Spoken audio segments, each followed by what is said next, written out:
그래서 좀 더 넓은 공간으로 우주 공간까지 확대되다 보면 여러분들이 약간 전문적인 측지학적인 개념들이 발전돼야 돼요. 그래서 측량은 측지학의 분야이긴 하지만 아주 협의, 작은 의미를 말하는 거고 측지학은 넓은 의미를 말하는 거다. 이렇게 비교하시면 측지학이 되게 전문적으로 어려운 지식을 포함하겠구나라고 좀 겁을 먹어 계시면 좋을 듯 합니다. 그 얘기가 바로 측량의 분류에서 바로 나오게 될 텐데요. 시험 문제로 제가 1단원에서 가장 중요한 게 뭡니까? 그러면 바로 요 측량의 대소에 따른 분류, 즉 평면 측량, 이걸 우리는 소지 측량이라 그래요. 땅이 크다, 땅이 작다, 작다 그래서 소지. 그거의 반대 개념이 바로 대지 측량이다 이 말이에요. 땅이 되게 크다. 그래서 넓게 되면 전문적인 지식이 필요해서 측지학적인 측량이다. 요 말들 앞에서 설명한 느낌이죠. 그러니까 여러분들이 그동안 했던 평면 측량, 이게 무슨 의미인가 하면 제가 예를 하나 들어봐 드릴 테니까 한번 보시겠어요? 여러분들, 제가 여러분들한테 질문을 하나 할게요. 서울에서, 그죠?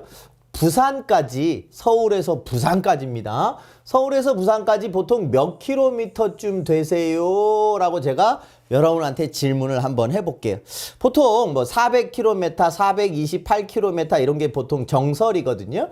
자, 그러면 반대로 여러분들 부모님, 뭐 예를 들어 어머님이 여러분한테 너 요즘 측량 공부하니까 서울에서 부산까지 몇 킬로미터쯤 되니? 라고 물어봤을 때 여러분들은 어떻게 대답을 하시겠어요? 그러면 그냥 뭐 한 400km, 뭐 28도 필요 없잖아요. 한 400km쯤 될걸? 뭐 이렇게 대답을 하시겠죠.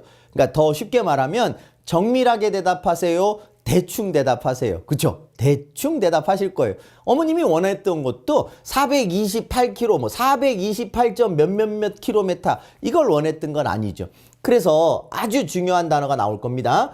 정밀도라는 개념에 따라서 우리가 어떤 길이를 얘기할 때도 정밀도에 따라서 답이 달라질 수 있고요.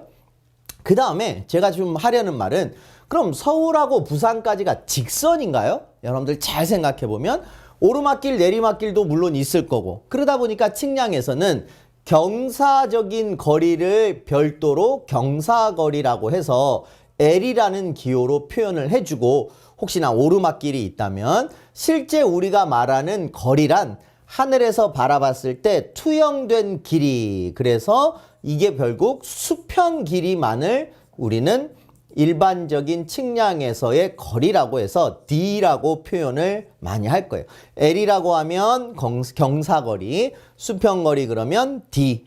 됐죠? 그럼 여러분들이 아까 서울에서 부산까지 몇 킬로미터 합니까? 라고 어머니가 물어봤을 땐 이런 경사 이런 거 생각 안 하셨죠? 그리고 수직거리, 우리가 말하는 높낮이에 대한 요 수직거리 H, 뭐 이걸 그냥 높이라고 보통 부르시지만 측량의 거리적인 측면에서 보면 결국 수직거리라고 해야 되지 않냐, 맞죠?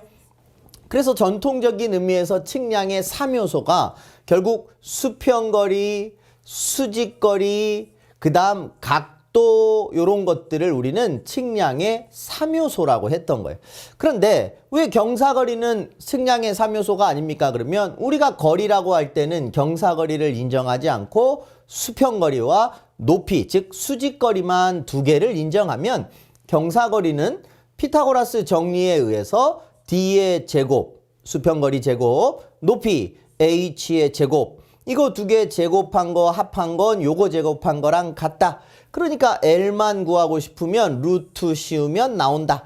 그러니까 L은 굳이 측량을 할 필요도 없고 인정할 이유가 없죠. 그래서 측량의 3요소 그러면 수평거리, 수직거리, 각도를 얘기했던 거다. 뭐 여기까지 하면 벌써 측량의 3요소도 해결이 되는 거예요. 자, 그런데 제가 하고 싶은 얘기의 결론은 서울에서 부산까지 높낮이 생각 안 하실 거고